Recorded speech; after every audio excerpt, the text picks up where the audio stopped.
Okay, Rocco, how does it feel?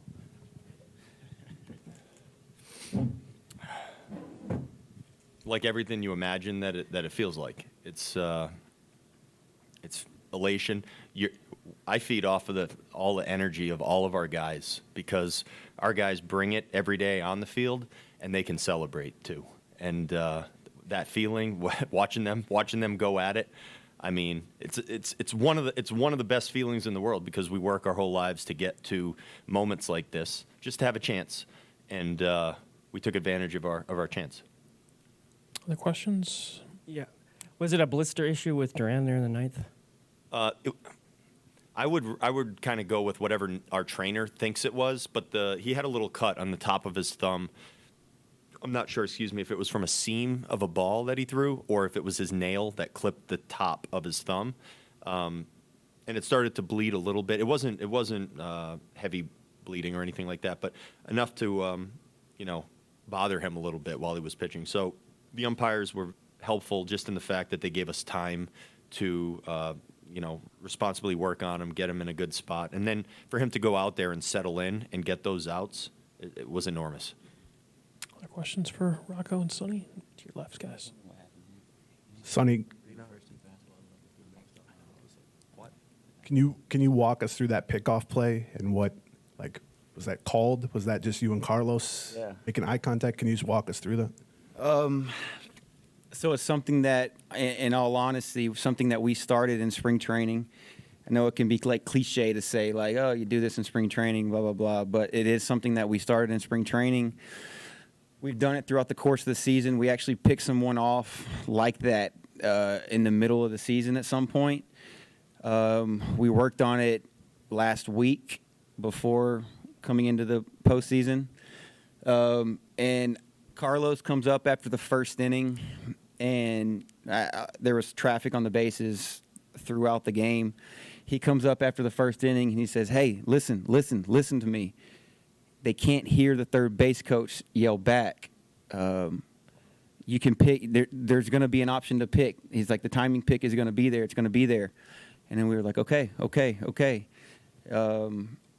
So the game unfolds, how it unfolds. We get there in the fifth inning, 3-2 count, and I hear timing pick, second base. And I'm like, all right, yeah, we talked about this. Cool. So now I'm just trying to go through my process, all of my normal ticks and all the stuff that I do or whatever, and then I get on the mound, and then I'm waiting, I'm waiting for it to unfold.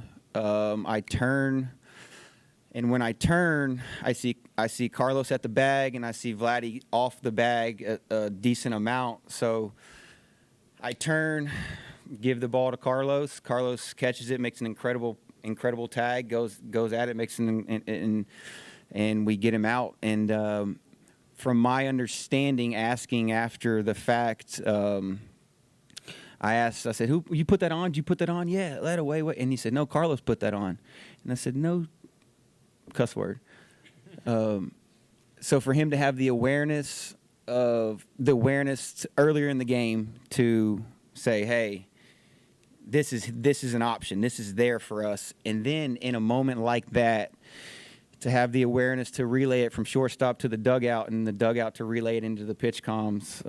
For me, it was just about executing a play. But for him to have that awareness is what makes him special. 100%, and that's tells you right there about how a home crowd or home field advantage or whatever can come into your favor. And the crowd was incredible. They were incredible yesterday.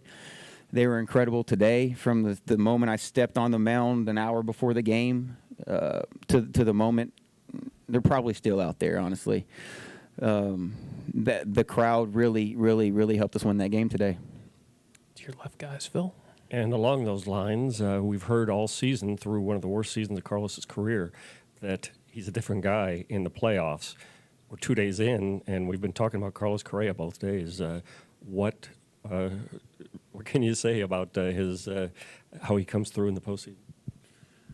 You want me to go? You can go. I just think his calmness, his his demeanor, there's not a moment that's too big. Superstars show up in the biggest moments. We saw Royce yesterday. We saw Carlos yesterday. Your finger all right? Yeah, that's good. Good, Big D? We saw Carlos today, not just with his play, big knock, incredible plays, but just the way that he sees the game, the way that he can slow it down is a special player. Anything else for Rocco or Sonny before we focus on Mr. Duran? To your left, guys. Rocco, this bullpen kind of got remade on the fly, obviously. Guys in new roles, guys come back from injuries. How satisfying was it these past couple games to be able to mix and match and have basically everybody come through? Yeah. I mean, Sonny went out there today, pitched tremendously. Pablo yesterday pitched tremendously. And then our bullpen, they just came in and closed the curtain on the series. I mean, they put a stop to everything that could have happened. And it was every guy we turned to went out and executed. It comes down to very simple things, even in the biggest moments. And our bullpen was able to slow down, just do what they do very well, and continue to execute over and over again. And, Sonny just mentioned slowing the game down, something that, we were just talking about Carlos, and, he's ready for anything at any time. And that's what you need from all of your guys, including your bullpen guys. And they came in and just, it comes down to just making good pitches. They all have great stuff, and capped off by the guy sitting to my right over here. If they make the pitches they want to make, they're going to have success, and they did. One last one for Rocco or Sonny. Oh, go ahead. Hey, Rocco, eighth inning, 2-0. It could have been second and third, nobody out except they hit the ball to Taylor and Correa on those two plays. What do you think of that? Yeah, my note card has Correa and Taylor on it over here, and these are two defenders of the highest order. Like they complete outs, they finish innings all on their own, and a lot of the times when you're not expecting it to happen. The play that Carlos made going across his body when I think it was Bichette, because we have to play. Bichette uses the field so well that we have to play him and push everyone to these really weird spots on the right side of the field. And then he kind of hit a ground ball where he normally wouldn't. And Carlos came in and played the hop so well. And to be able to complete that play going at such a funny angle, it's a play that I bet is not completed most of the time. And again, he gets it done. So Michael Taylor makes everything, solidifies everything on our team out there. When the ball goes up and you know someone's going to approach the play the right way, and he's just a great athlete on top of it. He does it all. He's just so efficient. He gets it done every time. And those two guys, a big reason why we're sitting up here talking right now is those two guys on the defensive side of the ball. Take the last one for Sonny and Rocco. Yeah, Sonny, you mentioned the traffic on the bases. I think in 4 of your 5 innings, only 1 of your 5 innings was clean as far as 1, 2, 3 goes. So what did it take mentally just to keep the fortitude that you had to execute when you had to in the biggest moments?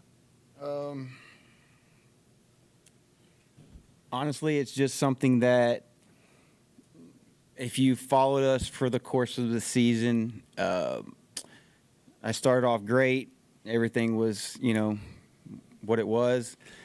I went through a lull of, for instance, tonight, single, broken bat single, and then I went through a lull of walk, another soft single, another this and that, and then something that I knew that was not acceptable, something that I knew that was not me.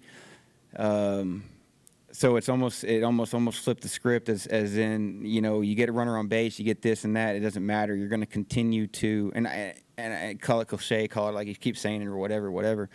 But you're just going to continue to attack guys. You're just going to not give in.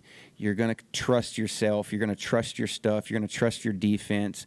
And you're just going to know that what you do and what you have is good enough.